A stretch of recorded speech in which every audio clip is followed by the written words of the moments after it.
Forget SNL, Decker is the best satire of the Trump era. From stem to stern, Decker is cheap and dumb, which is how it vivifies the cheap, dumb, utterly self-serving nature of Trumpism. In episode 4 of Adult Swim's Decker, Unclassified, which aired in July 2016, Special Agent Jack Decker, co-creator Tim Heidecker, must take on an evil climatologist perpetrating a global hoax. The express purpose of the hoax is to undermine small business. Jardine of the Beach Boys guest stars as the scientist. There's some good news about global warming. Decker seethes before spraying the scientist's brains across a field of wind turbines. You won't need a coat where I'm about to send you.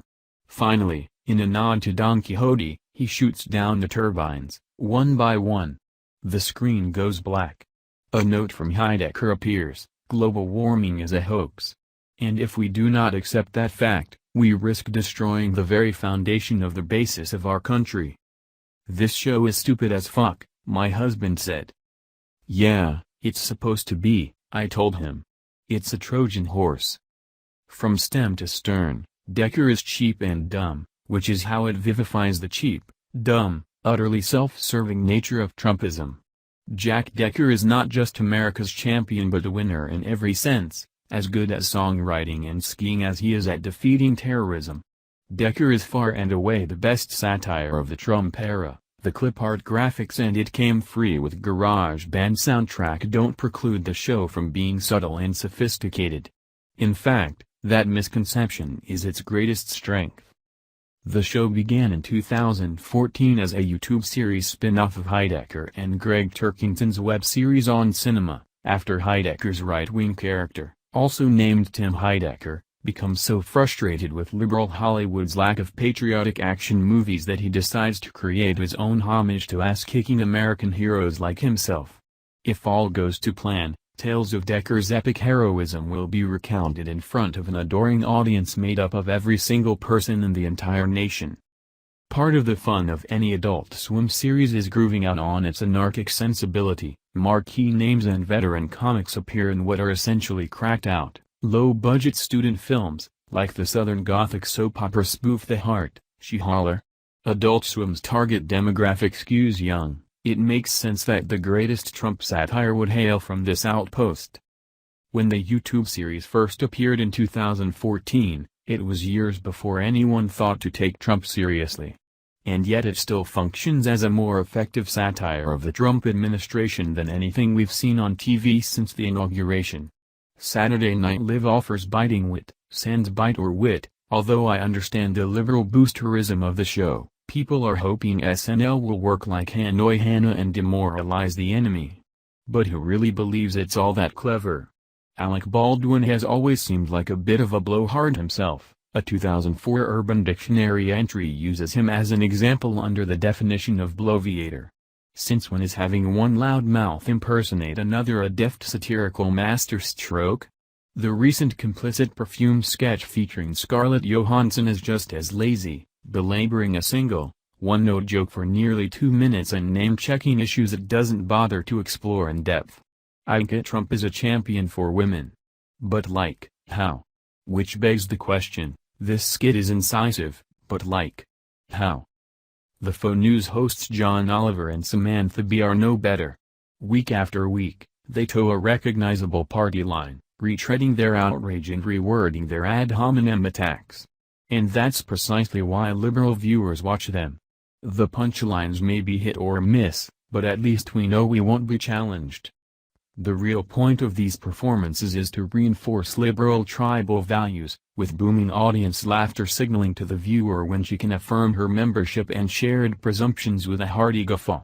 In the end, it's sarcasm and contempt as team sport.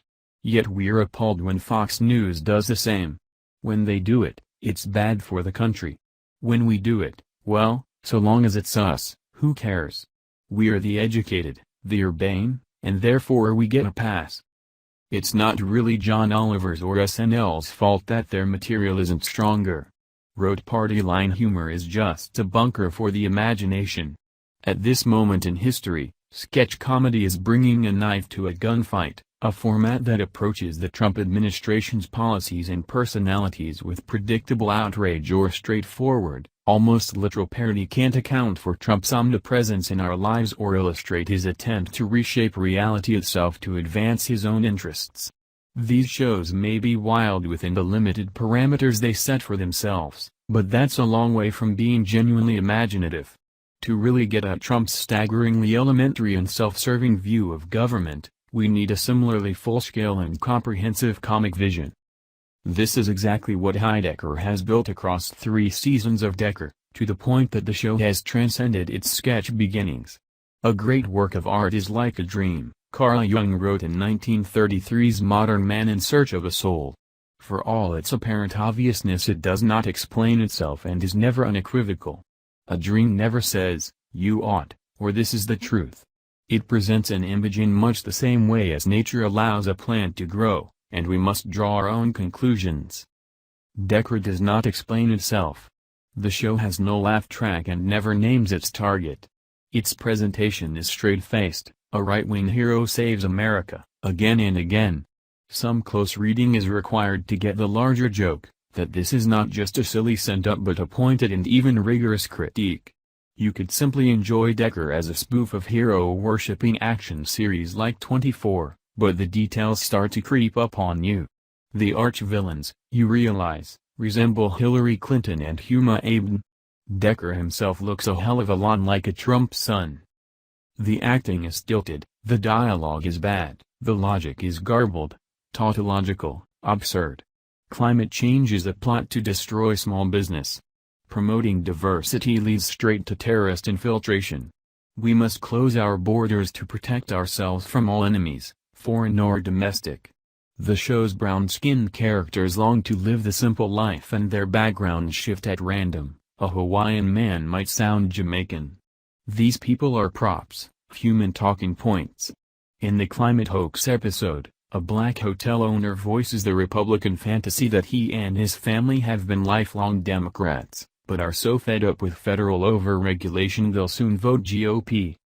The most recent season, Decker, Unclassified, is available on iTunes, while the original Decker and its follow-up, Decker, Port of Call, Hawaii, are free to watch on YouTube. At first glance you may think it's stupid as fuck too. But spend some time with it and you'll realize this low-budget stoner show is a masterpiece. Our unreal age resists cheap shots and glancing blows. Trump is exceptionally difficult to satirize. But Heidecker has managed to do so in incredible style, and I expect the work will survive us all. Please subscribe my channel.